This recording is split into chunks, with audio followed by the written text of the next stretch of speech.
তাহাজ্জুদ আর ফজরের অভ্যাস আছে যার, রহমত পূর্ণ প্রভাত হয় তার। আলহামদুলিল্লাহ রাব্বিল আলামিন, ওয়াসসালাতু ওয়াসসালামু আলা খাতামিন নাবিয়্যিন, আম্মা বা'দু, ফাআউযু বিল্লাহি মিনাশ শাইতানির রাজীম। বিসমিল্লাহির রহমানির রহিম। আসসালাতু ওয়াসসালামু আলাইকা ইয়া রাসূলাল্লাহ ওয়া আলা আলিকা ওয়া আসহাবিকা ইয়া হাবিবাল্লাহ। আসসালাতু ওয়াসসালামু আলাইকা ইয়া নাবিয়্যাল্লাহ ওয়া আলা আলিকা ওয়া আসহাবিকা ইয়া নূরাল্লাহ। রহমতপূর্ণ প্রভাত নিয়ে উপস্থিত হয়েছে। যারাই আমাদের সাথে যুক্ত হয়েছেন, যুক্ত হবেন, সকলকে জানাই অনুষ্ঠানে স্বাগত। আসুন শুরুতে আমরা কোরআনে পাক থেকে তেলাওয়াত শ্রবণ করি। আমাদের সাথে রয়েছেন কারি সাহেব। আসুন আমরা তেলাওয়াত শ্রবণ করে নিই। সাল্লু আল হাবিব সাল্লাল্লাহু তাআলা আলা মুহাম্মদ সাল্লাল্লাহু তাআলা আলাইহি ওয়া সাল্লাম। أعوذ بالله من الشيطان الرجيم.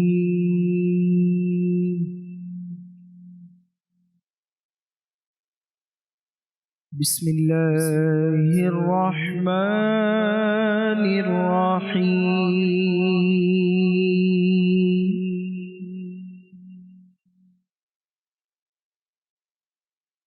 والتين والزيتون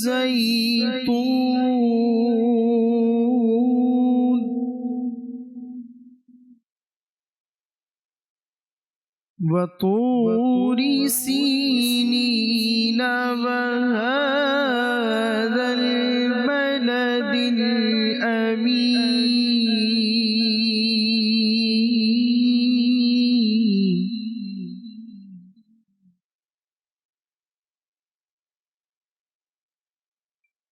لقد خلقنا الإنسان في أحسن تقويم.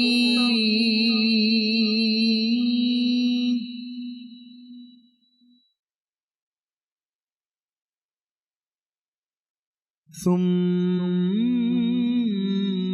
رددناه أسفل سافلين.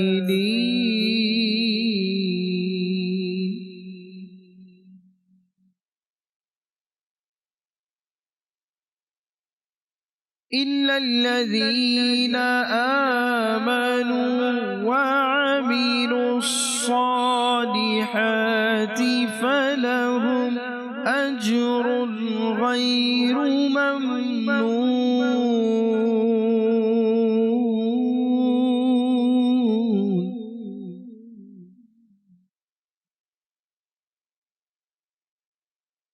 فما يكذبك بعد بالدين.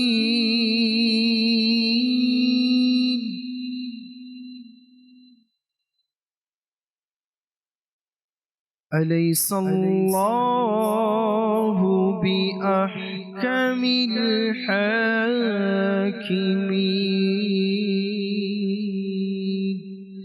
آمنت بالله صدق الله العظيم وصدق رسوله النبي الأمين الكريم. কালামুল্লাহ শরীফের তেলাওয়াত আমরা শ্রবণ করলাম, আর হামদে বাড়িতে আলাও আমরা শ্রবণ করব, কালাম শ্রবণ করবো ইনশাআল্লাহ তাআলা। দুরুদে পাকের ফজিলত আমরা জেনে নিই। প্রিয় নবী রাসূল আরবি হুজুরুল নূর সাল্লাল্লাহু তাআলা আলাইহি ওয়া আলিহি ওয়াসাল্লাম ইরশাদ করেছেন, তোমরা তোমাদের বৈঠক সমূহকে, মজলিস সমূহকে আমার প্রতি দুরূদ শরীফ পাঠ করার দ্বারা সজ্জিত করে নাও, কেননা তোমাদের এই দুরূদ শরীফ পাঠ করা কাল কিয়ামতের দিন তোমাদের জন্য নূর হবে। সাল্লু আলাল হাবিব সাল্লাল্লাহু তাআলা আলা মুহাম্মদ সাল্লাল্লাহু তাআলা আলাইহি ওয়া আলিহি ওয়া সাল্লাম। দর্শক শ্রোতা, মদিনা বাংলার ট্রান্সমিশন রহমতপুর প্রবাদ অনুষ্ঠানে এবং আজকের বিষয় সম্পর্কে আমরা জানবো। আসুন আমরা আগে হামদে বাড়িতে আলা শ্রবণ করে নিই। সাল্লু আলাল হাবিব সাল্লাল্লাহু তাআলা আলা মুহাম্মদ সাল্লাল্লাহু আলাইহি ওয়া সাল্লাম। সাল্লাল্লাহু আলাইকা ইয়া رسول الله وسلم عليك يا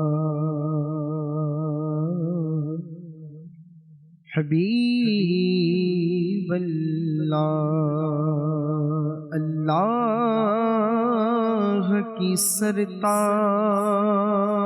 कदम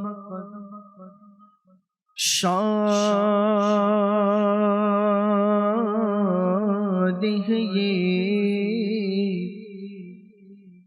इंसान नहीं इंसान वो इंसान है ये इंसान नहीं इंसान वो इंसान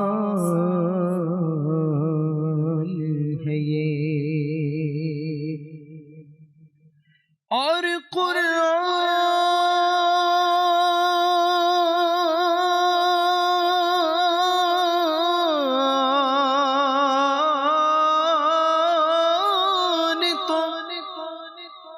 कुरान तो ईमान बताता है इन्हें और ईमान ये कहता है मेरी जान है ये पुरुष सल्लल्लाहु अलैहि या रसूल अल्लाह वसल्लम अलैका या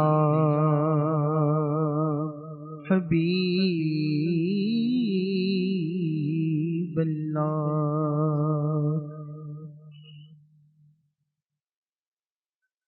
करो दया है खुदा মহান তুলেছি দু হাতে সুমহান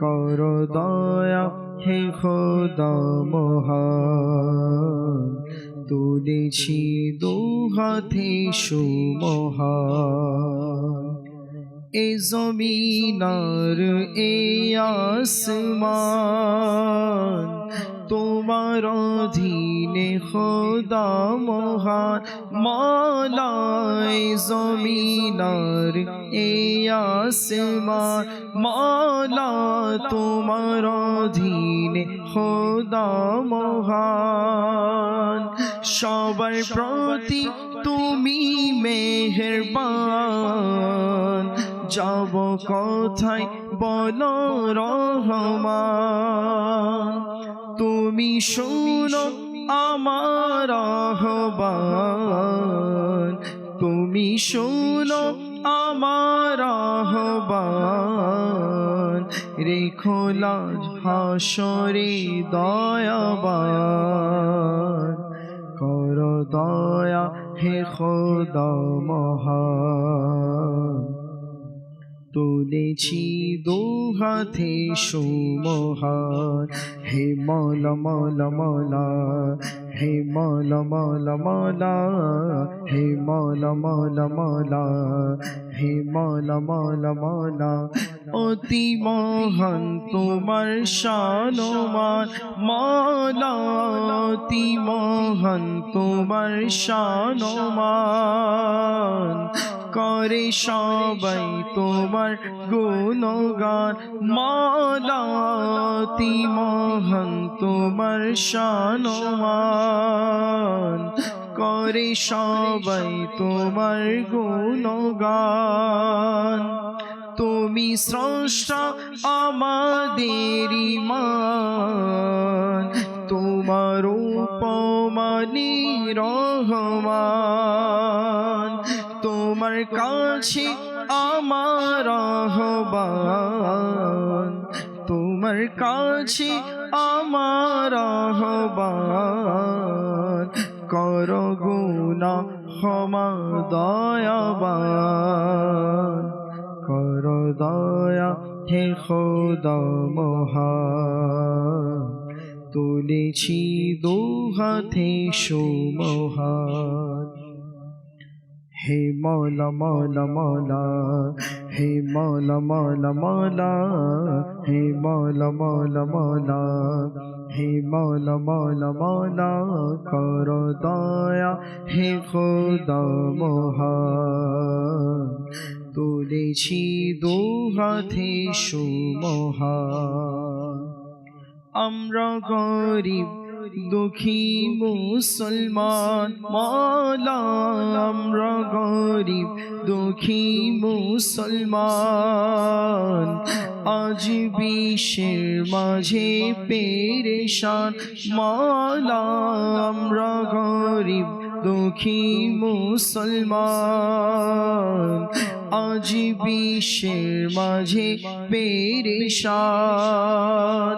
হে অনন্ত অসীম রহমান শোনো আমাদের আহ্বান দাও না শক্তি এমন শক্তিমান দাও না শক্তি এমন শক্তিমান যেন গায় ইসলামের জয়গান করো দয়া হে খোদা মহান তুলেছি দু হাতে সুমহান হে মৌলা মৌলা মৌলা হে মৌলা মৌলা মৌলা হে মৌলা মৌলা মৌলা হে মৌলা মৌলা মৌলা করো দয়া হে খোদা মহান তুলেছি দু হাতে সুমহান। সুস্থতা আমাদের চারপাশ আশেপাশে সকল যা কিছু রয়েছে একে আমরা আমাদের সামাজিক ভৌগোলিক এলাকা দেশ ইত্যাদি ইত্যাদি আমরা বলতে পারি। আমরা একে পরিবেশও বলতে পারি। সমাজের মধ্যে পরিবেশের গুরুত্ব অপরিসীম। পরিবেশটা যদি সুন্দর হয় মনোরম হয় তাহলে মানুষও সুন্দর হয়। পরিবেশের সংস্পর্শ পরিবেশের প্রভাব প্রত্যেকটি মানব জীবনে বাস্তবায়িত হয় এবং এই পরিবেশ বলুন সংস্পর্শ বলুন একজন মানুষ পরিবেশের কারণে সংস্পর্শের কারণে সে যেমন নিচু থেকে নিচুতর চলে যায় তেমনিভাবে উঁচু থেকে উচ্চ স্তরে পর্যন্ত পৌঁছে যায়। আজকের আমাদের রহমতপুর প্রবাদের বিষয় আমরা নিয়েছি পরিবেশের প্রভাব সংস্পর্শের প্রভাব। যদিও আমরা দুটাকে দুভাবে নিতে পারি তারপরে আমরা একভাবে নিয়ে আলোচনা করার চেষ্টা করব। পরিবেশ এবং সংস্পর্শ দুইটাই আমরা একদিকে নিয়ে আলোচনা করার চেষ্টা করব। যেহেতু সংস্পর্শ বলা হয় কারো সঙ্গ দেয়া আর পরিবেশটাকে বোঝা যায় সামগ্রিকভাবে আমাদের ঘরের পরিবেশ ঘরোয়া পরিবেশ বলা যায় সামাজিক পরিবেশ বলা যায় এবং সংস্পর্শ বলতে গেলে এক পার্সন বোঝা যায়। কিন্তু এই সংস্পর্শটাই আমরা যদি পরিবেশের সাথে একটু তুলনা করি তাহলে দেখা যাবে যখন সংস্পর্শ ভালো হবে পরিবেশগুলোও কিন্তু ভালো হয়ে যাবে। আপনার পরিবেশ ভালো আছে কিন্তু সংস্পর্শ ভালো নেই তখন গিয়ে দেখা যাবে যে উপর থেকে সব কিছু ফিটফাট দেখা যাবে কিন্তু ভিতরে অনেক কিছু আমাদের ভালো দেখা যাবে না।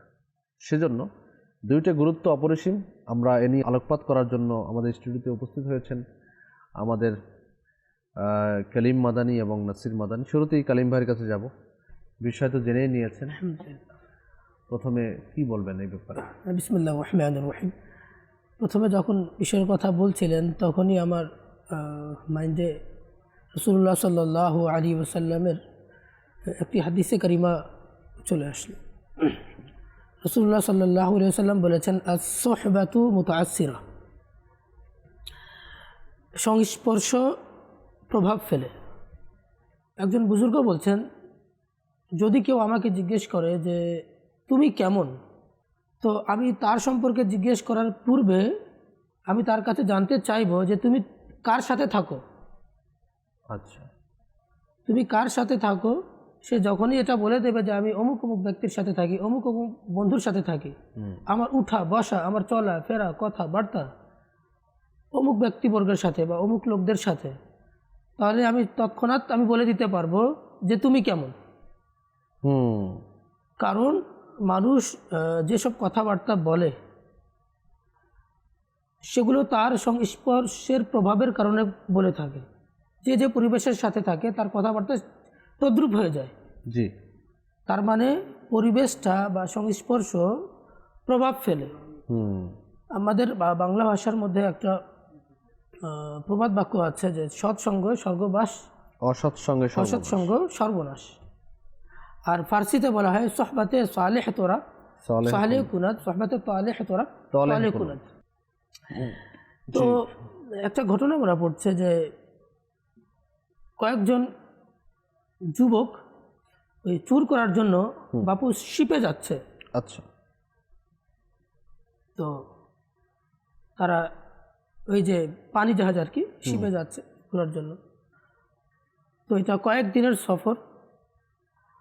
আর আপনি জানেন যারা কয়েকদিনের সফরের জন্য যখন যায় তো জাহাজটা স্টেশনে একটু থামে। তো যখন ওই জাহাজ সেখানে একটু একটা জায়গায় গিয়ে থামতো, এরা ওই সমুদ্রের তীরে এসে সবাই ওই বাইরে ঘুরতে চলে যেত। কিন্তু ওই বন্ধুদের মাঝে একজন নেককার, পরহেজগার, সুন্নাতের আমলধারী, সে ইবাদত করতো, রিয়াজত করতো। যখন নামাজের সময় আসতো ওই জাহাজের মানুষকে ডাকতো নামাজের জায়গায়, নামাজ নিজে পড়তো, সাথেও পড়তো, কিন্তু সে জাহাজ থেকে বের হতো না, বাস ইবাদতের মধ্যে লেগে থাকতো। আর কিছু যুবক বাইরে গিয়ে ওই মার্কেটে যাচ্ছে, বাজারে যাচ্ছে, ওই ঝর্ণা দেখছে, পাহাড় দেখছে, গাছগাছালি দেখছে, পরিবেশগুলো দেখছে। তো আবার এরা যখন আসছে ওই এসে আসার পরে ওই বন্ধুকে বলছে, আরে তুমি কি এখানে বসে থাকো, জাহাজের মধ্যে বাইরে যাও না, আমাদের সাথে চলো। বলে না, আমার ভালো লাগে না, আমার বাস ইবাদতের মধ্যেই আমার খুব ভালো লাগে। বলছে না, একটু চলে আসো না, তুমি একটু দেখো, ঝর্ণা দেখো, পাহাড় দেখো, বাজার দেখো, এখানকার পরিবেশ দেখো, তুমি মরুভূমি দেখো। সে রাজি হয়ে গেল। তো প্রথমে তাকে নিয়ে গেল বাইরে ঘোরানোর জন্য, মার্কেট ঘোরাচ্ছে। সে যখন বাইরে আসছে সে কোনো দিন এরকম পরিবেশ দেখে নাই। সে দেখছে যে ঝর্ণা, বাজার, তারপর আবার বিভিন্ন নরনারীকে দেখছে। আর নরনারীদের অবস্থা তো জানেনই বাপু, কী অবস্থা। তো সে নিজেকে গিল্টি ফিল করছে, আমি কোথায় চলে আসলাম। কিছুক্ষণ পরে তার বন্ধুরা বললো কি, তুই এখানে একটু বস, আমরা একটু একজনের বাড়িতে যাচ্ছি, আমি তারপর আসি। বাড়িতে চলে গেল, অনেকক্ষণ হয়ে গেল কিন্তু তারা বেরোচ্ছে না। তো এই যে নেককার বন্ধু ছিল সে কী করলো, এই দরজা দিয়ে ভিতরে ঢুকলো। ঢুকার সাথে সাথে সে দেখছে যে সেখানে একটা বেহায়াপূর্ণ একটা পরিবেশ, আর ওই বন্ধুরা ওই নারীদের সাথে কথাবার্তায় লিপ্ত আছে আর বেহায়াপনার মধ্যে লিপ্ত। সে তাড়াতাড়ি করে দরজা দিয়ে বের হয়ে গেল, অপেক্ষা করছে।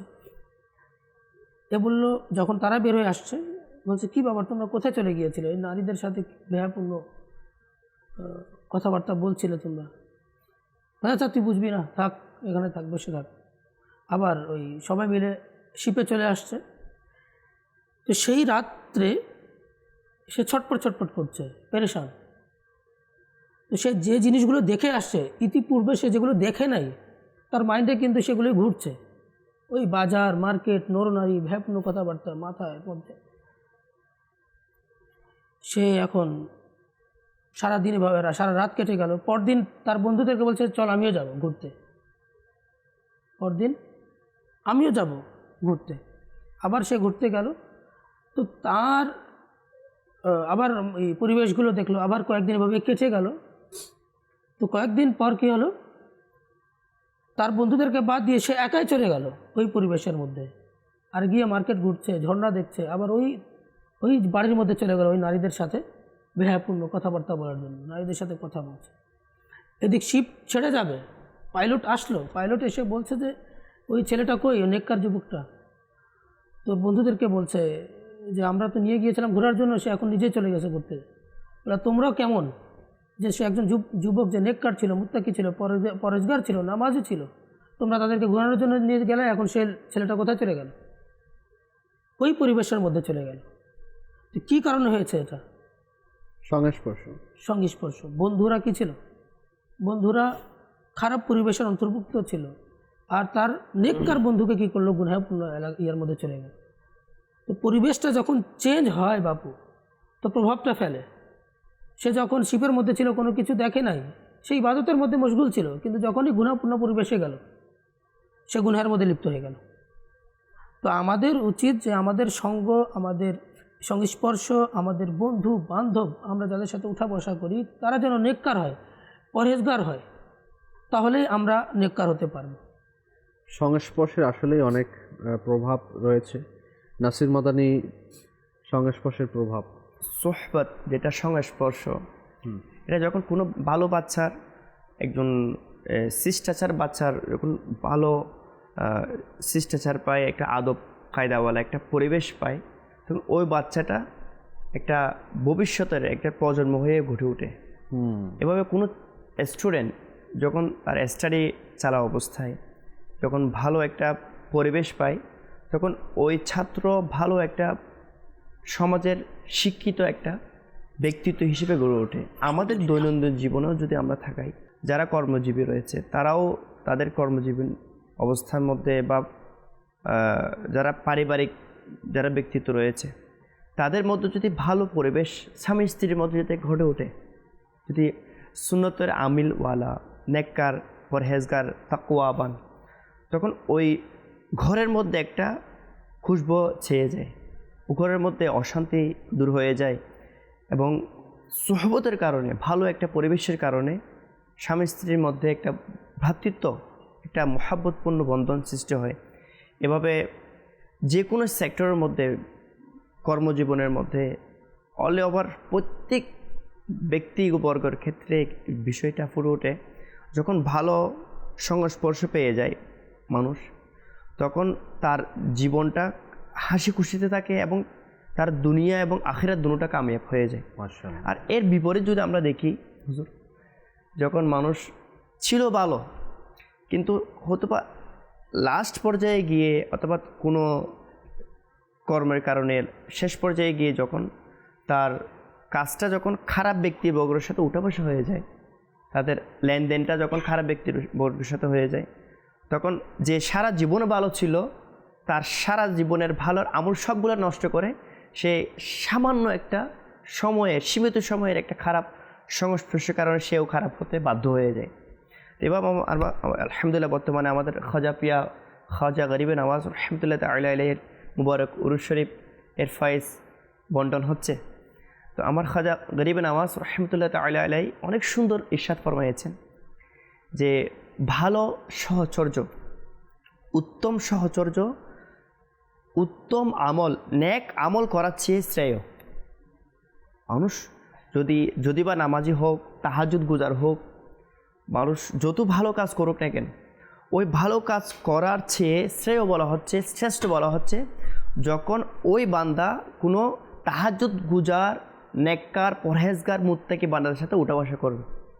আমল করার চেয়ে শ্রেয় বলা হচ্ছে।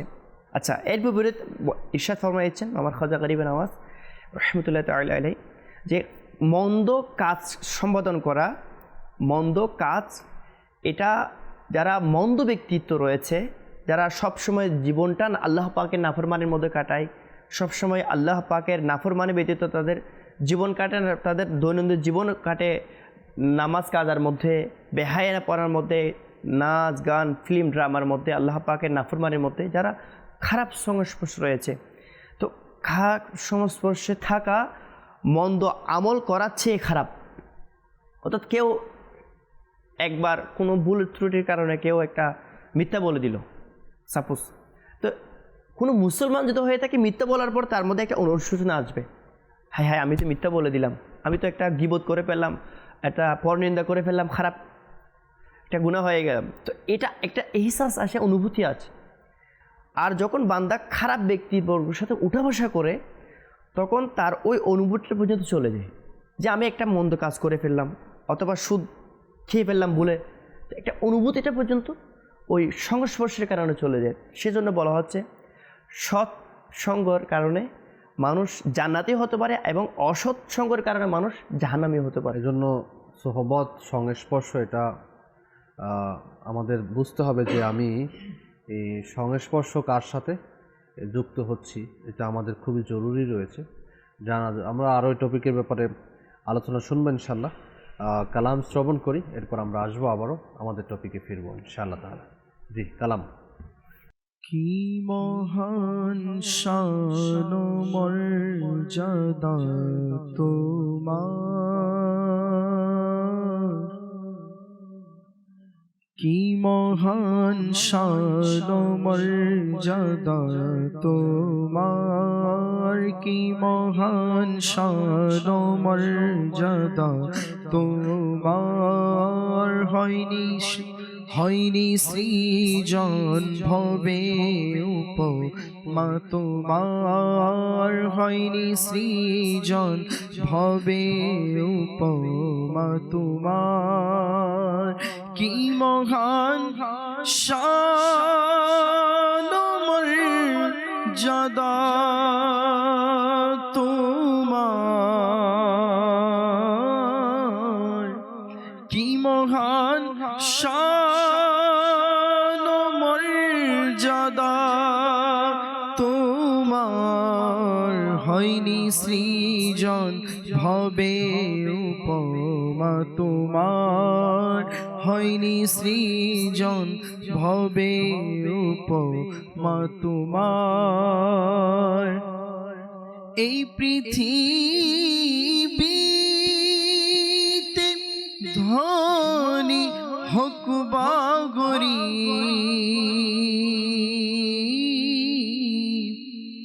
এই পৃথিবীতে ধনী হোক বা গরীব, পেয়েছে সকলে দুঃখী না তোমার, পেয়েছে সকলে দুঃখী না তোমার। আকা কি মহান শান ও মর্যাদা তোমার। ফিরে যায়নি গরীব খালি হাতে,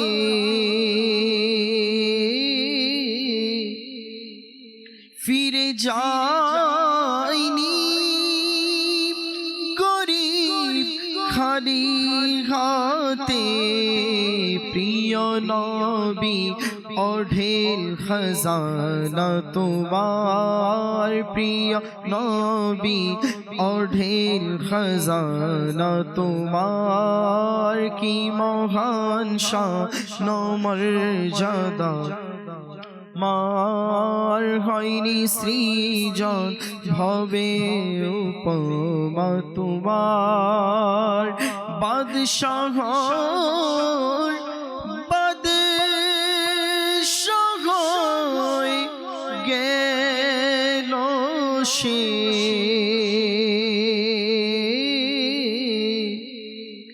বাদশাহ বাদশাহ গেল সে। যে গোলাম হলো মুস্তাফা তোমার, যে গোলাম হলো মুস্তাফা তোমার। उनका जो गुलाम हो गया वक्त का इमाम हो गया। बादशाह बादशाह গেল সে, যে গোলাম হলো মুস্তাফা তোমার, যে গোলাম হলো মুস্তাফা তোমার মরআনি فقد راى الحق وأحسن منك لم تر قط عيني وأجمل منك لم تلد النساء خلقت مبرأ من كل عيب كأنك قد خلقت كما تشاء من رآني فقد رأى الحق কতই না সুন্দর চেহারা তোমার আকা, কতই না সুন্দর চেহারা তোমার, কি মহান শান মর্যাদা তোমার, হয়নি সৃজন ভবে উপমা তোমার। হকে ভুবনে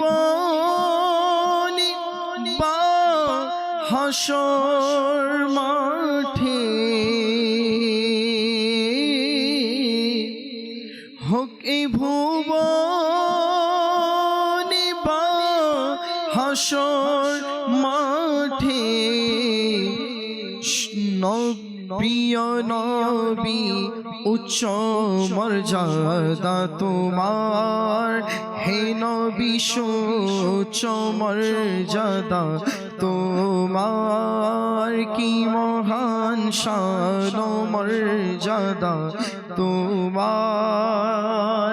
শয়তান কি ভাবে কেড়ে নিবে ঈমান,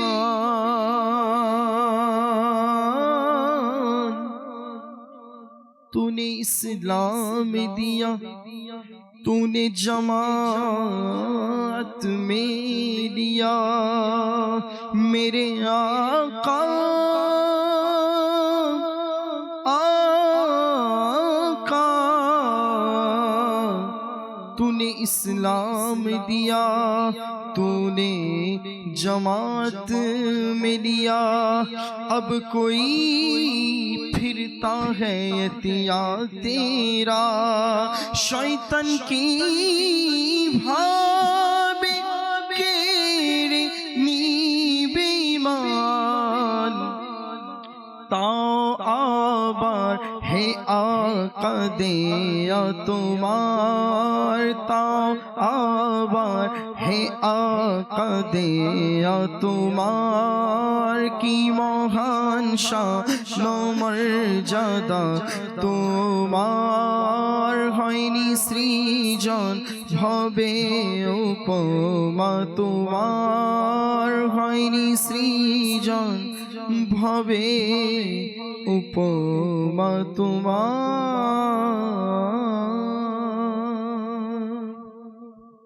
কেমন সংস্পর্শ ছিল সেই সোনালী যুগে। নবী রহমত সাল্লাল্লাহু আলাইহি সাল্লামের সংস্পর্শে এসে কাতি জান্নাতি হয়ে যাওয়া, আল্লাহ তাআলার রেজামন্দি হাসিল করা, কোনো আমল নেই, কোনো ইবাদত নেই, কিছু নেই, সির্ফ শুধুমাত্র নবী পাক সাল্লাল্লাহু আলাইহি সাল্লামের সংস্পর্শের বদৌলতে জান্নাতি হয়ে যাওয়া। আর যারা আমলের বস্তা দিয়ে থাকে, আমলের দিয়ে থাকে, তো সেই সংস্পর্শ কেমন ছিল? সংস্পর্শটাই পুরো আমলকে মানে অনেক বিশাল আমল বানিয়ে দিল। সংস্পর্শটাই যখন আমল হয়ে যায়, সোহবতটাই যখন আমল হয়ে যায়, সুবহানাল্লাহ বিহামদি। জানবো ইনশাল্লাহ, কল আমরা শ্রবণ করে নিই একটু দর্শকদের, এরপরে ইনশাল্লাহ আসবো কালিম ভাইয়ের কাছে, সাহাবায়ে কেরামের সংস্পর্শ সম্পর্কে জানবো ইনশাল্লাহ। জি, কল চালিয়ে দিন। আমি আপেল মাহমুদ বলছিলাম রাজশাহী থেকে। আমি আপনাদের চ্যানেল কন্টিনিউ দেখি, খুব ভালো লাগে। মাদানী চ্যানেল দেখে আমরা খুব উপকৃত হই, পার্থিব জীবনে পরিচালনা ক্ষেত্রে, সংসারাদি ক্ষেত্রে অনেক উপকৃত হই। মাশাআল্লাহ। পরবর্তী কল। আমার নাম জাহিদুল, চট্টগ্রাম জেলা। আমি একটি নাচ শুনতে চাই। নূর ওয়ালা আয়া হে, নূর লেকে আয়া হে। নাচটি শুনে দিলে আমি অনেক খুশি হতাম। আচ্ছা, ইনশাল্লাহ আমাদের শোয়েব ভাই আছেন, আশা করি শোনাবে। Next call. আমি পঞ্চগড় শেখেরাত বাবনপাড়া থেকে বলছি, মোহাম্মদ আজহার আলী। আমি মাদানী চ্যানেল দেখতেছি, খুব ভালো লাগতেছে আপনাদের আলোচনা। ফজরের নামাজ পড়ে মসজিদ থেকে আসে এই মাদানী চ্যানেল দেখতেছি, আপনার চ্যানেল খুব ভালো লাগতেছি, সবসময় দেখি। আচ্ছা, দেখতে থাকুন, নিজে দেখুন, অপরকে দেখতে উৎসাহিত করুন। মাশাআল্লাহ। পরবর্তী কল। আমার নাম মোহাম্মদ মহিউদ্দিন, আমি নারায়ণগঞ্জ থেকে বলছি। গজল শুনতে চাই। গজলটি হইল সোনার মদিনা প্রাণের মদিনা। আর মদিনা প্রাণের মদিনা শুনবো ইনশাআল্লাহ। নেক্সট। বলেছেন আমি একটা গজল শুনতে চাই, মারহাবা ইয়া মুস্তাফা। আচ্ছা, মারহাবা ইয়া মুস্তাফা, মাশাআল্লাহ।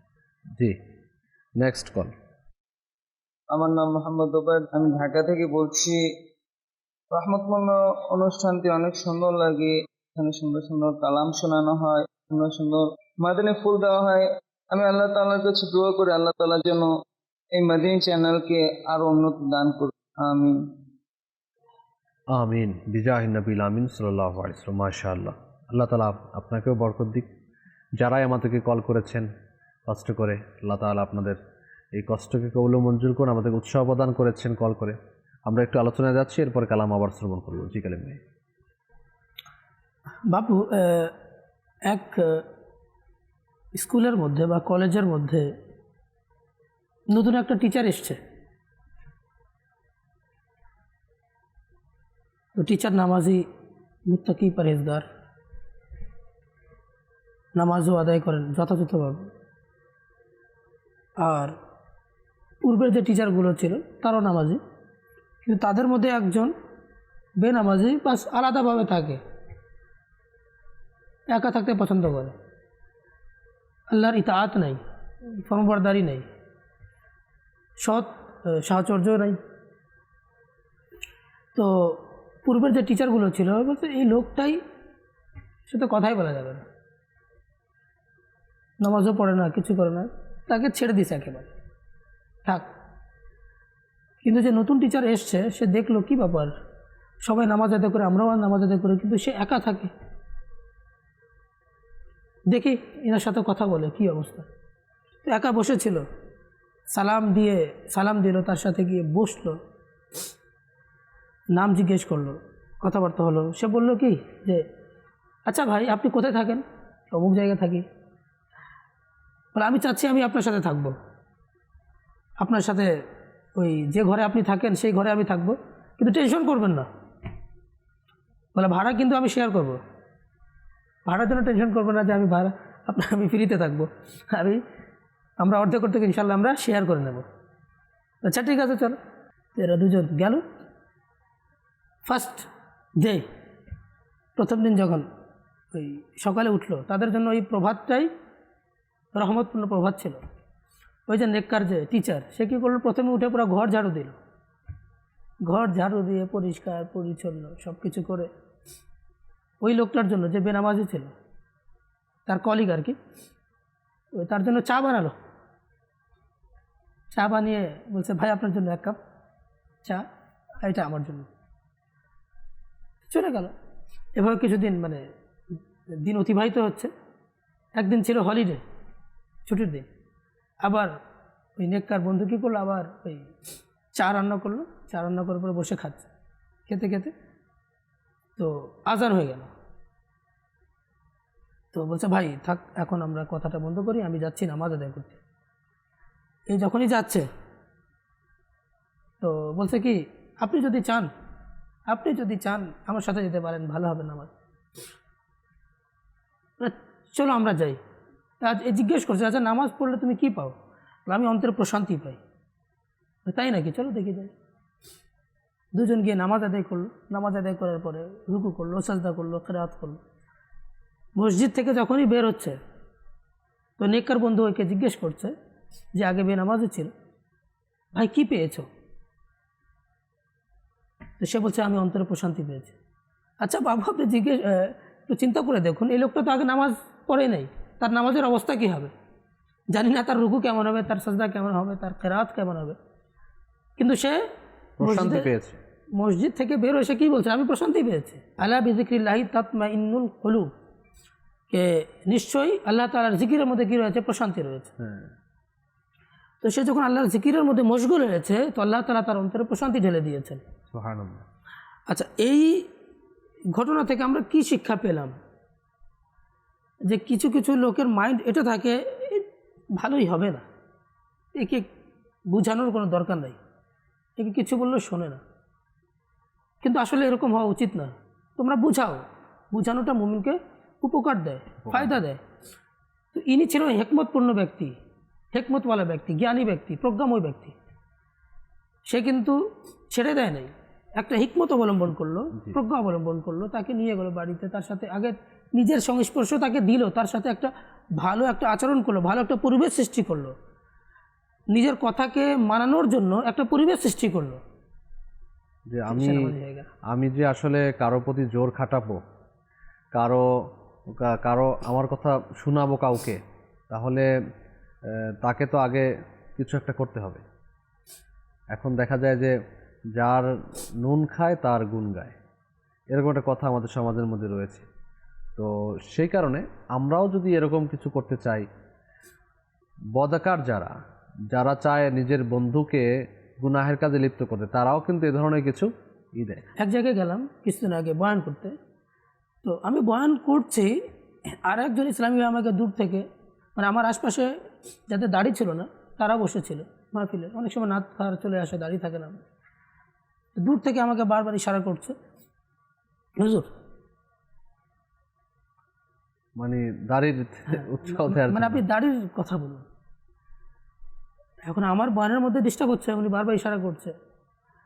আর যেহেতু প্রথমে আসছি, যতক্ষণ পর্যন্ত আপনার পার্সোনালিটিকে মানুষ পছন্দ করবে না, আপনাকে মেনে নেবে না, আপনার কথা মেনে নেবে না, আর যতক্ষণ পর্যন্ত একটা পরিবেশ সৃষ্টি হবে না, তাদেরকে আমার কথাটা আমি পৌঁছাতে পারবো না ঠিকমতো।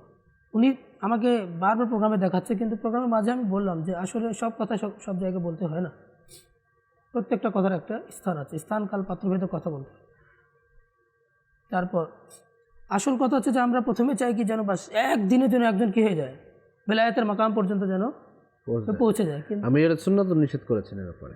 তো এভাবে মানুষ কাছাকাছি আসলে নামাজের কথা প্রথমে বলা, কারণ নামাজই মানুষকে সকল খারাপ কাজ থেকে বিরত রাখবে। নতুন একজন ব্যক্তি আসছে, আমি তাকে দাওয়াত দিলাম ইজতেমার জন্য। আমাদের দাওয়াত ইসলামী সাপ্তাহিক ইজতেমা হয়। ইজতেমায় যখন আসবে, ইজতেমার বয়ান শুনবে, ইজতেমার মধ্যে যখন সে জিকির করবে, অন্তরে প্রশান্তি লাভ করবে, আবার যখন দোয়ার মধ্যে অংশগ্রহণ করবে, কান্নাকাটি করে, যে আমাদের দাওয়াত ইসলামীতে দোয়া হয়, অনেকে দোয়ার মাধ্যমে অনেকের জীবনে পরিবর্তন এসছে, বাবু পরিবর্তন চলে আসে। যখন সে বুঝতে পারবে যে হ্যাঁ আমি কী করছিলাম, আমার পাশটা আমি কী করছি, আমি আমার অতীত জীবনে কী কী করেছি, সে নিজে নামাজের মধ্যে ধাবিত হবে। মানে আস্তে আস্তে যখন নামাজে ধাবিত হবে, তাকে কোরআনের দিকে আমরা নিয়ে আসি, কোরআন শুদ্ধ করব, তারপর নামাজ একটু শুদ্ধ করব, তারপর তাকে মাদানী কাপড়ের জন্য আমরা দাওয়াত দিলাম। যে আমি দাওয়াত ইসলামী মুবাল্লিগ হয়েছি শুধু একবার, ইজতেমায় গিয়েছিলাম। মাশাআল্লাহ।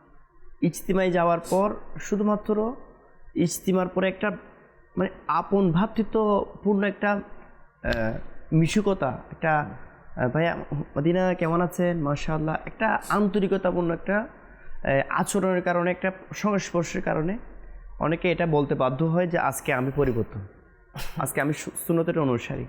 ইজতেমার পর অনেক সময় দাওয়াত ইসলামে যেটা আন্তরিকতাপূর্ণ একটা পরিবেশ দেখা যায়, যে সবাই সবার সাথে নতুন ব্যক্তি, নবাগত ব্যক্তি কে আসছে তার সাথে যোগাযোগ করা, তার জিজ্ঞেস করা, ভাই আপনি কোথেকে আসছেন, আপনার বাড়ি কোথায়, কেমন আছেন, ভালো আছেন। ইনার মধ্যে অনেক সময় নিজের আপন হয়ে অনেকে জিজ্ঞেস করে না, যেহেতু দাওয়াত ইসলামের মাদিনী মহলের মধ্যে, দিনী মহলের মধ্যে এগুলো জিজ্ঞেস করা হয়, অনেকের এরপর ইমপ্রেশন হয়ে একটা তার প্রতি দাওয়াত ইসলামের পরিবেশের প্রতি একটা তার আকর্ষণ হয়ে দাওয়াত ইসলামের মাদিনী মহলে, দিনী মহলে চলে আসে। আমাদেরও দর্শক শ্রোতা, আমরা কোথায় যাচ্ছি, কেন যাচ্ছি, আমার সন্তানদের সংস্পর্শগুলো কী রয়েছে, এগুলো কিন্তু পাই টু পাই আমাদের দেখা উচিত।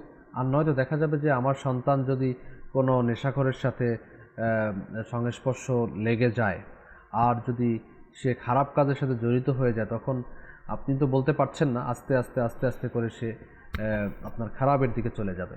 আর যদি আমরা সাধারণত আমাদের সমাজের মধ্যে হুজুর থেকে দূরে রাখি আমাদের সন্তানদেরকে, এরকমটা না করা, এরকমটা না করা, নৈতিক শিক্ষা দেয়া এবং তাদেরকে ইসলামী শিক্ষা দেয়া।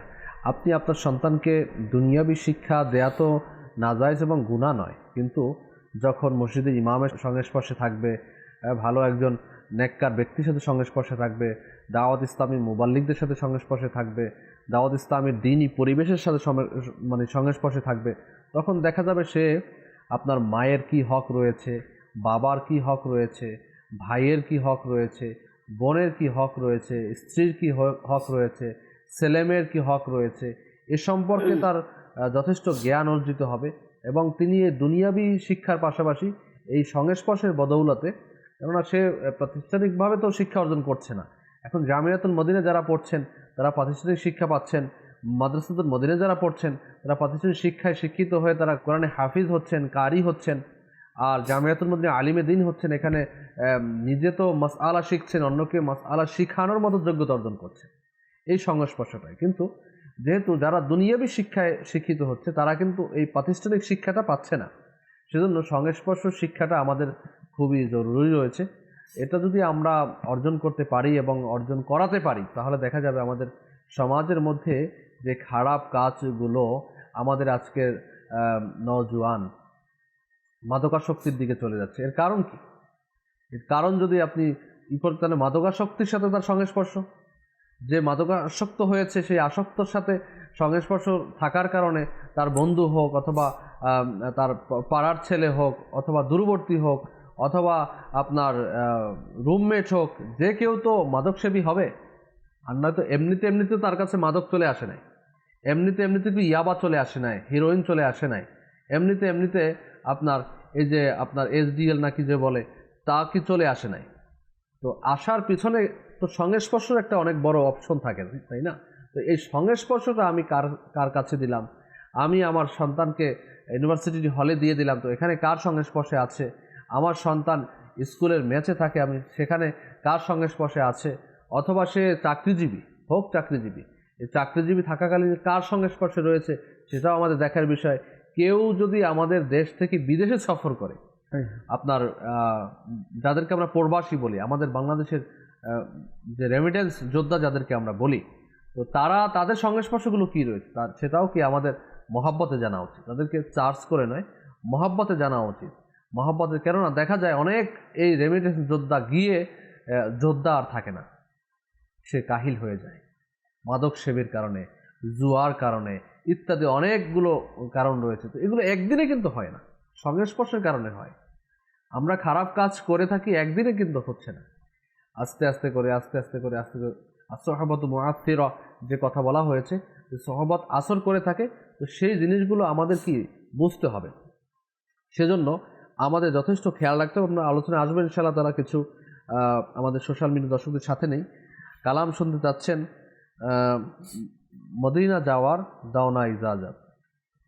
ইনশাআল্লাহ তাআলা আমাদের শরীফ ভাই আমাদের সাথে রয়েছেন ইনশাআল্লাহ আযজা ওয়া জাল।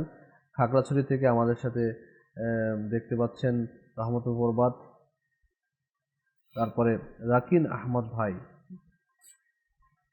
হৃদয় ভাই সাথে রয়েছেন, জাহিদ ভাই আছেন আমাদের সাথে, তারপরে মোহাম্মদ জয়নাল আবেদিন ভাই রয়েছেন। মাশাআল্লাহ, আল্লাহ তাআলা যারাই সঙ্গ দিচ্ছেন, সঙ্গ দেয়াকে কবুল ও মঞ্জুর করুন, এবং আমরা যা কিছু শ্রবণ করছি এগুলো আমাদের বাস্তব জীবনে অ্যাপ্লাই করার আমাদের তৌফিক নসিব হোক। আমরা কালামের দিকে যাব, এরপরে আমরা আবারও আসবো সংস্পর্শের প্রভাব নিয়ে আলোচনা করার জন্য।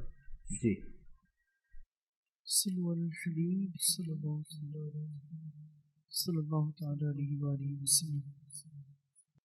মদিনা যাওয়ার দাও না ইজাজত, মদিনা যাওয়ার দাও না ইজাজত, নবী রহমত শফিয়ে উম্মত, নবী রহমত রহমত শফি উম্মত করাও ডেকে পান প্রেমেরি শরবত করাও ডেকে পান প্রেমেরি শরবত নবী রহমত শফি উম্মত নবী রহমত শফি উম্মত জ্বালাও বুকে মোর আগুন এমন শান্ত যেন কভু না হয় মন জ্বালাও বুকে মোর আগুন এমন শান্ত যেন কভু না হয় এমন তোমারি প্রেম যেন কাদাই দিন রাত তোমারি প্রেম যেন কাদাই দিন রাত নবী রহমত শফি উম্মত নবী রহমত শফি উম্মত তোমার নামে শির কাটাবো তোমারি নামে এ প্রাণ দেব তোমারি নামে এ প্রাণ দেব তোমারি নামে এ শির কাটাবো দাও এমন মনোবল দাও এমন হিম্মত নবী রহমত শফি উম্মত নবী রহমত শফি উম্মত হুসেন ইবনে আলী রসিলা গসে পাকের পুত্র রসিলা হুসেন ইবনে আলী রসিলা গসে পাকের পুত্র রসিলা দাও না মদিনায় মোরে শাহাদত নবী রহমত শফি উম্মত নবী রহমত শফি উম্মত সোনার মদিনা আমার প্রাণের মদিনা সব ভুলিব কিন্তু তোমায় ভুলতে পারি না সব ভুলিব কিন্তু তোমায় ভুলতে পারি না আমার সোনার মদিনা আমার প্রাণের মদিনা সোনার মদিনা আমার প্রাণের মদিনা সব ভুলিব কিন্তু তোমায় ভুলতে পারি না সব ভুলিব কিন্তু তোমায় ভুলতে পারি না আরশে মুআল্লার চেয়ে দামি তুমি হও আল্লাহর সৃষ্টির মাঝে শ্রেষ্ঠ ভূমি হও আরশে মুআল্লার চেয়ে দামি তুমি হও আল্লাহর সৃষ্টির মাঝে শ্রেষ্ঠ ভূমি হও তোমার বুকে শুয়ে আছেন শাহে মদিনা তোমার বুকে শুয়ে আছেন শাহে মদিনা সব ভুলিব কিন্তু তোমায় ভুলতে পারি না সব ভুলিব কিন্তু তোমায় ভুলতে পারি না আমার সোনার মদিনা আমার প্রাণের মদিনা সোনার মদিনা আমার প্রাণের মদিনা সব ভুলিব কিন্তু তোমায় ভুলতে পারি না মদিনা সব ভুলিব কিন্তু তোমায় ভুলতে পারি না জান্নাতের বাগান তোমায় নবী বলেছে খাকে শিফার অধিকারী তোমায় করেছে জান্নাতের বাগান তোমায় নবী বলেছে খাকে শিফার অধিকারী তোমায় করেছে তোমার বুকে প্রবাহিত তোমার বুকে প্রবাহিত নূরের ঝরনা তোমার বুকে প্রবাহিত নূরের ঝরনা সব ভুলিব কিন্তু তোমায় ভুলতে পারি না মদিনা সব ভুলিব কিন্তু তোমায় ভুলতে পারি না আমার সোনার মদিনা আমার প্রাণের মদিনা সোনার মদিনা আমার প্রাণের মদিনা সব ভুলিব কিন্তু তোমায় ভুলতে পারি না সব ভুলিব কিন্তু তোমায় ভুলতে পারি না ইয়াসরিব নামে ছিলে তুমি অলক্ষণের দেশ বড়ই মারাত্মক যে ছিল তোমার পরিবেশ ইয়াসরিব নামে ছিলে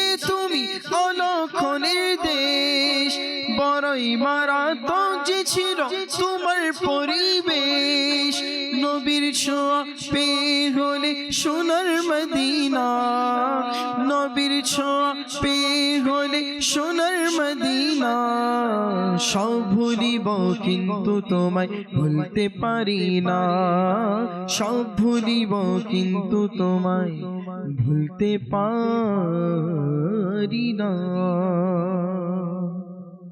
সাল্লু আলাল হাবিব সাল্লাল্লাহু আলা মুহাম্মদ সাল্লাল্লাহু আলাইহি ওয়াসাল্লাম। সংস্পর্শের প্রভাব নিয়ে সংস্পর্শের বারাকাত নিয়ে আমরা আলোচনা শুনছি।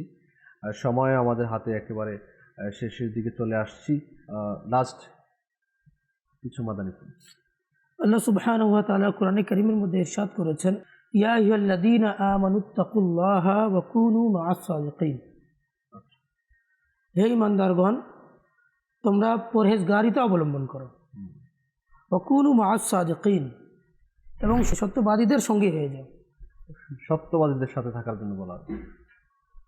সংস্পর্শ অবলম্বন করতে হবে আল্লাহর ওলিদের এক জামানা সোহবতে বা আউলিয়া বেহতর আজ সদ সালা তাআত বেরিয়া আল্লাহর ওলিদের সংস্পর্শে এক মুহূর্তে থাকাটা মানে 100 বছর লৌকিকতা বিহীন ইবাদতের চেয়ে উত্তম। সংস্পর্শে তো অনেক হাদিসে কারিমা রয়েছে, অনেক পাকের আয়াত তো আপনি পড়ছেনই। এটা আমাদের জন্য এতটা জরুরি এই মুহূর্তে, বর্তমান সময়ের জন্য আমাদের জন্য এতটা জরুরি যেটা বলা বাহুল্য। আর এই সংস্পর্শ কিন্তু আপনার দেখা যায় একটা পরিবারকে, একজন ব্যক্তিকে, নিঃসঙ্গ একজন ব্যক্তিকে মৃত্যুর দ্বার প্রান্তে নিয়ে যায়। নিঃসঙ্গ মানুষকে সে কি একা যখন থাকে তার সঙ্গ দেওয়ার জন্য শয়তান চলে আসে। তো নিঃসঙ্গতাও এক প্রকার আপনার দেখা যায় যে মানুষ খারাপের দিকে চলে যায়, যার মধ্যে এলিম না থাকে, জ্ঞান না থাকে। আউলিয়ায়ে কামিলিনগণ, ওলিয়াল্লাহগণ তারা ধ্যানমগ্ন হতেন, তারা নিঃসঙ্গ থাকতেন, সেটা আলাদা একটা সাবজেক্ট বিষয়। কিন্তু আমরা যারা রয়েছি গুনাহগার, বদকার, গুনাহের মধ্যে লিপ্ত, যখন আমরা একাকিত্ব থাকব, তো এই সংস্পর্শ গ্রহণ করব না, একাকিত্ব থাকব, তখন দেখা যায় যে এই নিঃসঙ্গতা পূরণের জন্য শয়তান এসে হাজির হবে, আমার দ্বারা অনেকগুলো খারাপ কাজ করিয়ে দিবে। আর যখন এখানে দেখুন, যখন আপনি খারাপ সংস্পর্শে থাকবেন তখন আরেকটা সমস্যা ঘটবে যে আপনি খারাপ কাজ করেই ফেলবেন। একদিকে দেখা যায় মানুষ শয়তান, একদিকে জিন শয়তান। এই যে দুই শয়তানের ফ্রেবে পড়ে আমরা যা করছি, আল্লাহর পান আল্লাহ নাফরমানি করে যাচ্ছি। সেজন্য এখানে নেক সোহবত, নেক সংস্পর্শের এটা অনেক অভাব রয়েছে আমাদের সমাজের মধ্যে, আমাদের জন্য এটা অতীব জরুরি রয়েছে। ইমাম জাফর সাদিক রহমতুল্লাহ তাআলা আলাইহি বলেছেন যে 5 জন এমন ব্যক্তি রয়েছে যাদের তোমরা সঙ্গ অবলম্বন করো না। 5 জন ব্যক্তি। 5 জন এমন ব্যক্তি। 1 নম্বর হচ্ছে মিথ্যুক। মিথ্যাবাদীর সংস্পর্শে থাকা যাবে না। কেননা যে মিথ্যা কথা বলে সে ব্যক্তিটা মরিচিকার মতো। আরবি ভাষায় মরিচিকাকে বলা হয় সারাব। একটা হচ্ছে নোক্তা দিয়ে শারাব, ওটা তো মদ। একটা হচ্ছে সিন দিয়ে সারাব। মরিচিকা, মরিচিকা কি, যে আমরা যখন গ্রীষ্মকালে যখন আমরা রোডে যাই, একদম দূরে দেখবেন বাপু পানি দেখা যাচ্ছে, কিন্তু মূলত সেটা কি পানি না, পানি না, সে পর্যন্ত আমরা পৌঁছাতেও পারবো না। তো মিথ্যুক ব্যক্তিটা এরকম মরিচিকার সাথে তুলনা দেওয়া হয়েছে। 2 নম্বর হচ্ছে বেওয়াকুফ, অর্থাৎ যারা আহমক। আচ্ছা, যারা আহমক ব্যক্তি, যারা নির্বোধ ব্যক্তি, তাদের সংস্পর্শে থাকা যাবে না। কেননা তারা আপনার উপকারের চেয়ে অপকার বেশি করে ফেলবে। নির্বোধিতা দিয়ে আপনাকে নির্বোধ করে তুলবে। একটা আমরা ভাব সম্প্রসারণ পড়তাম স্কুলে থাকতে, যে স্পষ্টভাষী শত্রু নির্বাক মিত্র অপেক্ষা ভালো। আচ্ছা, এর অর্থ হচ্ছে কি, স্পষ্টভাষী শত্রু যারা মানে স্পষ্ট ভাষায় যারা শত্রু আপনার ভুলগুলো বলে দেয় প্রকাশ্যে, তখন আপনি জেনে ফেলেন, তখন সে আগামীতে আপনি সেই ভুলটা আর করবেন না। তো ওই স্পষ্টভাষী শত্রুটা আপনার এক হিসেবে উপকার করছে, কিন্তু নির্বাক মিত্র অপেক্ষা ভালো। কিন্তু আপনার বন্ধু আছে, কিন্তু সে নির্বাক, কথা বলে না, আপনার ভুল ত্রুটিগুলো শুধরায় না, শুধরে দেখিয়ে দেয় না, তো আপনার ক্ষতি বেশি হয়ে যাচ্ছে। আরেকটা হচ্ছে যে যারা কৃপণ, কঞ্জুস, কৃপণ ব্যক্তি সংস্পর্শে থাকা যাবে না। কৃপণ ব্যক্তি কি করবে জানেন, যে আপনার বিপদের দিনে আপনার সঙ্গ দেবে না। যেদিন আপনার সবচেয়ে বেশি প্রয়োজন হবে সে আপনাকে ছেড়ে পালিয়ে যাবে। সুখের সময় আপনার সাথে ঠিকই থাকবে, খাবার মধ্যে, হোটেলের মধ্যে যাচ্ছে, বিভিন্ন জায়গায় যাচ্ছে, ট্যুরে যাচ্ছে, কিন্তু যেখানে আপনি তাকে সহযোগিতা করবেন, আপনি সব কিছু বেয়ার করবেন, সেখানে আছে। আপনি খেয়াল করে দেখবেন কৃপণ ব্যক্তিরা কিন্তু বেশি খায়, তাদের লোভ বেশি থাকে, লোভী হয়ে যায়। সে নিজের টাকা খরচ করতে চায় না, সে চায় যেন মানুষের টাকাটা যেন বেশি খরচ হয়। তো অন্যের অর্থের দিকে, অন্যের খাবারের দিকে তার নজর একটু বেশি থাকে, আর নিজের টাকাকে গুছিয়ে রাখতে চায় যেন শেষ না হয়ে যায়। আল্লাহ তাআলা হেফাজত করুক। আমিন। আর আরেকজন ব্যক্তি হচ্ছে যারা ফাসিক। ফাসিকদের সংস্পর্শে থাকতে নিষেধ করা হয়েছে। কেন? ইমাম জাফর সাদিক রহমতুল্লাহ তাআলা বলছেন, ফাসিক ব্যক্তি আপনাকে 1 লুকমার বিনিময়ে বিক্রি করে দেবে। আচ্ছা, তো এদের সঙ্গে থাকা যাবে না। আল্লাহ সুবহানাহু ওয়া তাআলা কুরআনে কারীমের মধ্যে একটা সুন্দর একটা আয়াতে কারিমা বর্ণনা করেছেন বাবু, যে আল্লাহ তাআলা বলছেন, মাই ইউতিআল্লাহ ওয়া রাসূলা। আচ্ছা, আমরা তো এখানে বসবাস করছি, আমাদের অনেক বন্ধু বান্ধব আছে, যে আমাদের বন্ধুর প্রয়োজন পড়ে, কিন্তু প্রয়োজন আছে। তো জান্নাতের মধ্যে আমাদের বন্ধু থাকবে। জান্নাতের মধ্যে বন্ধু কেমন হবে আমাদের? তো আল্লাহ সুবহানাহু ওয়া তাআলা বলছেন, মান ইউতিআল্লাহ ওয়ার রাসূলা ফাউলাইকা মাআল্লাযীনা আনআমা আল্লাহু আলাইহিম মিনান নাবিয়্যিনা ওয়াস-সিদ্দীকিনা ওয়াশ-শুহাদাই ওয়াস-সালিহিনা ওয়া হাসুনা উলাইকা রাফীকা। সুবহানাল্লাহ, সুবহানাল্লাহ। যারা আল্লাহর আনুগত্য করে, ওয়ার রাসূলা এবং রাসূলের আনুগত্য করে, ফাউলাইকা মাআল্লাযীনা আনআমা আল্লাহু, তারা কাদের সাথে থাকবে? বলা হচ্ছে যে আল্লাহ তাআলা যাদেরকে ইনআম করেছেন, যাদেরকে পুরস্কৃত করেছেন, কাদেরকে? নবীদেরকে পুরস্কৃত করেছেন, সিদ্দিকিনদেরকে পুরস্কৃত করেছেন, ওয়া শুহাদাদেরকে পুরস্কৃত করেছেন, যারা শহীদ, ওয়া সালিহিন, যারা সালিহিন তাদেরকে পুরস্কৃত করেছেন। তো যারা আল্লাহর ইতাআত করেছেন, যারা নবীর ইতাআত করেছে, যারা আল্লাহর ইতাআত করেছে, আল্লাহর আনুগত্য করেছে, রাসূলের ইতাআত করেছে, আনুগত্য করেছে, তারা নবীদের সাথে থাকবে, তারা সিদ্দিকিনদের সাথে থাকবে, তারা শুহাদার সাথে থাকবে, তারা সালিহিনদের সাথে থাকবে। এই কথাটা বর্ণনা করার পরে আল্লাহ সুবহানাহু ওয়া তাআলা কি বলছেন? ওয়া হাসুনা উলাইকা রাফীকা। কতই না সুন্দর বন্ধু, আল্লাহ, কতই না সুন্দর সাথী, উত্তম বন্ধু হিসেবে তাদেরকে বলা হয়েছে। তো আমরা যদি চাই, আমাদের চ্যানেলের দর্শক বিন্দু, আমরা যদি চাই যে আমাদের বন্ধু জান্নাতের মধ্যে যারা হবে, তো প্রথমে আমাদেরকে ভূপৃষ্ঠে, পৃথিবীতে আল্লাহর ইতাআত করতে হবে। আল্লাহ হুকুম দিয়েছেন নামাজ পড়ার জন্য, আমরা নামাজ পড়ছি না, কিন্তু আশা কি রাখছি জানেন বাবু? জান্নাত পাবো। জান্নাত মুসলমান। এখন এখানে নামাজের সাথে সংস্পর্শে থাকতে হবে, মানে আমরা বীজ বপন করেছি ধানের, আমরা চাচ্ছি যেন আমার আপেল যেন হয়ে যায়। বীজ বপন করেছি আমি ওই গমের, আমি চাচ্ছি যেন আমার ক্ষেত থেকে যেন আমার আনারস বের হয়। এটা তো সম্ভব না। তো আমরা চিন্তা করছি আমরা নামাজ পড়বো না, মুসলমানরা তো জান্নাতে যাবে। হ্যাঁ, অবশ্যই মুসলমানরা জান্নাতে তো যাবে, কিন্তু আপনার কি গ্যারান্টি আছে? আল্লাহ তাআলা কি আপনার জন্য ওই গ্যারান্টি নামা, আপনার জন্য কি সনদ কি অবতীর্ণ করে দিয়েছেন যে আপনি বুঝতে পারছেন যে আপনি একেবারে আপনাকে ক্ষমা করে দেওয়া হয়েছে? আমাদের কাছে তো নাই। যাদেরকে হুজুর আলী সালাম আশারায়ে মুবাশশারা বলেছেন, জান্নাতের যাদেরকে সার্টিফিকেট দিয়েছেন, তারা আল্লাহকে কেমন ভয় করতেন? সুবহানাল্লাহ। হযরত ওমর রাদিয়াল্লাহু তাআলা আনহু আল্লাহ সুবহানাহু ওয়া তাআলাকে কেমন ভয় করতেন? তিনি বলছেন যে কিয়ামতের দিন যদি সবাইকে জান্নাতে দিয়ে দেওয়া হয় আর একজনকে যদি জাহান্নামে দেওয়া হয়, তাহলে আমি মনে করব আমি ওমর, আমাকে মনে হয় জাহান্নামে পাঠানো হবে। আমি আল্লাহকে এমন ভয় করি। হাদিস শরীফের মধ্যে লেখা আছে আল ঈমানু বাইনাল খাউফি ওয়ার রিজা। ঈমান হচ্ছে ভয় এবং আশার মাঝামাঝি। তো আল্লাহ তাআলার ভয়ও রাখতে হবে এবং আশাও ছাড়া যাবে না, আশাও ছাড়া যাবে না। আমরা করছি গুনাহের কাজ, যারা নেককার ছিল, সালেহীন ছিল, যারা সাহাবী, তারা রাসূলুল্লাহ সাল্লাল্লাহু আলাইহি ওয়াসাল্লামের সাথে জিহাদে অংশগ্রহণ করেছেন, নামাজ পড়েছেন, রোজা রেখেছেন, না খেয়ে অনাহারীর মুখে খাবার খাইয়ে দিয়েছেন, তারা আল্লাহকে এমন ভয় করছেন। আর আমরা মানুষের কাছ থেকে টাকা আত্মসাৎ করে, নামাজ না পড়ে, রোজা না রেখে, মানুষকে গালি গালাজ করে, দুনিয়া লোভী হয়ে দুনিয়া থেকে শুধু টাকাই নিচ্ছি, বাস টাকা টাকা টাকা, ইবাদত করছি না, নবীর ইতাআত নাই, সুন্নতের উপর আমল নেই, কিন্তু আশা কোথায়? আশা রাখছি কোথায় যাব? জান্নাতে। জান্নাতে যাব। আমরা তো জান্নাতে যাবই, গ্যারান্টি। তো হাদিস শরীফের মধ্যে তো এটাও তো এসছে মুসলমানরা জান্নাতেও তো যাবে। কিন্তু আমাদের মেন হচ্ছে কি আল্লাহর ইতাআত, রাসূলের ইতাআত করলে আপনি সফল কাম হবে।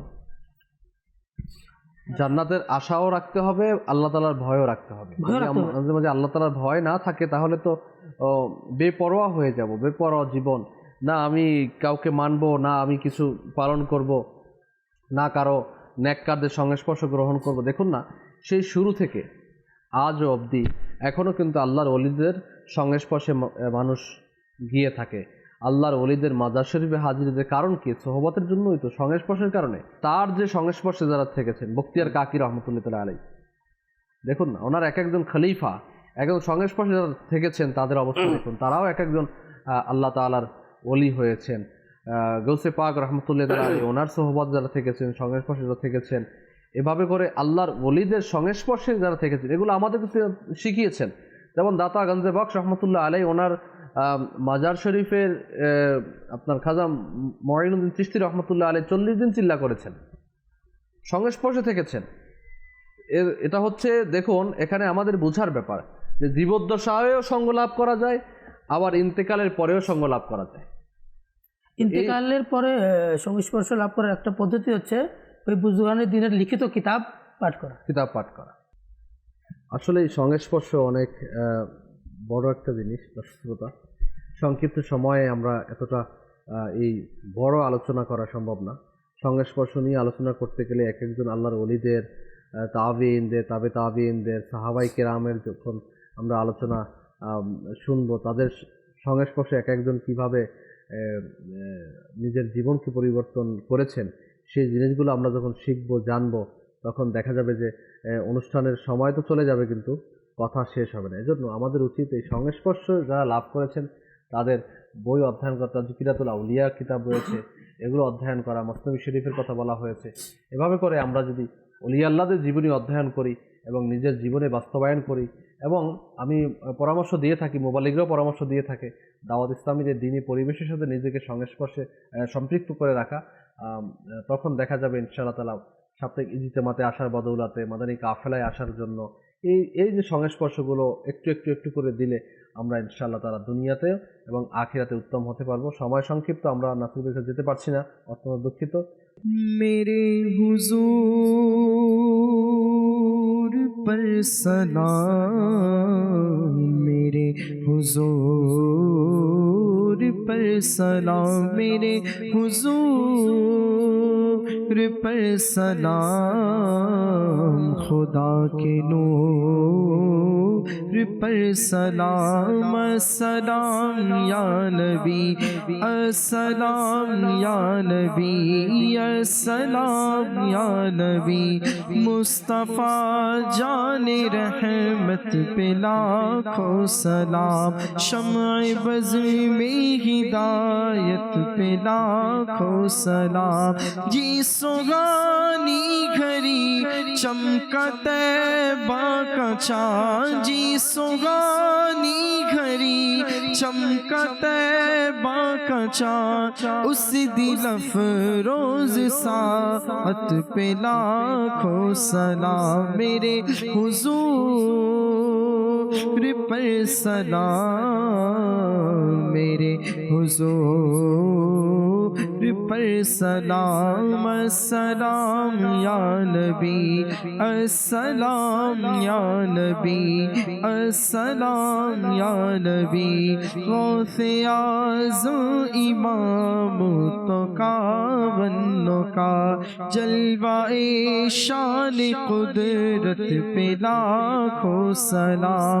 डाल दी कल्ब में अज़मते मुस्तफ़ा, सैयदी आला हज़रत पे लाखों सलाम। फैज़ से जिनके लाखों नमाज़ी बने, फैज़ से जिनके लाखों इमाम सजे, उस अमीर अहिल सुन्नत पे लाखों सलाम। मेरे हुजूर पर सलाम, खुदा के नूर पर सलाम, अस्सलाम या नबी, अस्सलाम या नबी, अस्सलाम या नबी। अस्सलामु अलैका या रसूलल्लाह व अला आलिका व अस्हाबिका या हबीबल्लाह।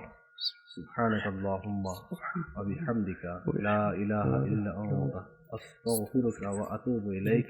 सुब्हानक अल्लाहुम्मा व बिहम्दिका ला इलाहा इल्ला अंता अस्तगफिरुका व अतूबु इलैक। सुब्हानक अल्लाहुम्मा व बिहम्दिका ला इलाहा इल्ला अंता अस्तगफिरुका व अतूबु इलैक। अल्लाहुम्मा बारिक लना फी रजबी व शअबान व बल्लिगना रमज़ान। सलातु वस्सलामु अलैका नबियल्लाह व अला आलिका व अस्हाबिका या नूरल्लाह।